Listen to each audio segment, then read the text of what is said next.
When we started, I think we thought we could get this done really quickly. What we've learnt from the Next Economy, and actually what we've learnt over time with the community, is that it's really important that we have time to be able to understand what the community wants, for the community to be able to understand what the impacts are, what the challenges are. And so what we've ended up with is a really genuine and local plan that really speaks to our community.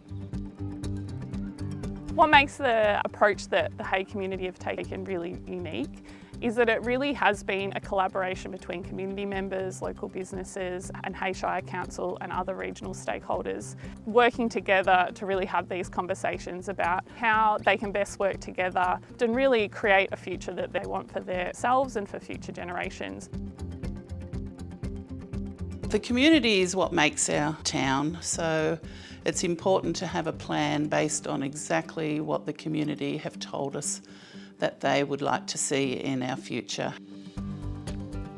So when we were doing the roadmap, what we have identified, and this is the community that has identified this through 250 people being involved in this, is that we have 7 levers, and within those levers are 121 actions. Now, we're not saying that we're going to do 121 actions in the next year or even in the next 5 years.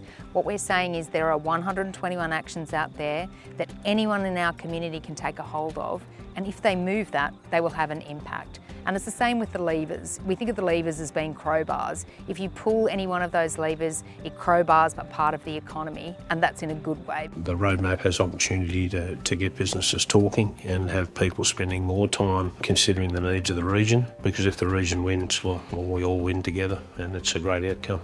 The roadmap is important to Hay because it secures Hay's future. You've got to keep up with the times, and Hay has to do that as well. Because we love this community so much that we want to see the opportunity for our children and next generations here. So that robust framework going forward is, going to see them have opportunity for generations here.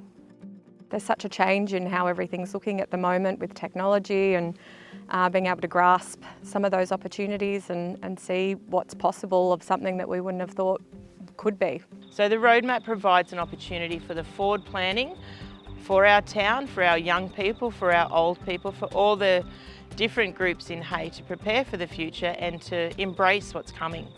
I think the roadmap is really good in helping businesses like ours realise our medium and long-term visions, because it really creates a signal and a marker to what the Hay region stands for. This is actually a story about what good economic development looks like in regional Australia.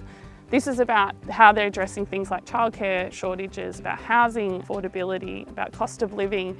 We need different approaches to doing regional economic development well, and Hay's demonstrating that through this roadmap process. What we need to do to make this plan come to fruition is make sure that everyone out there knows that Hay is open for business. We know that the next 10 years are going to be the biggest change that our community ever goes through, and we have the actions in there now to really build in that resilience and build in that sustainability that we want to see. Well, we're here, we're keen, we've got the plan, so let's get going and start delivering.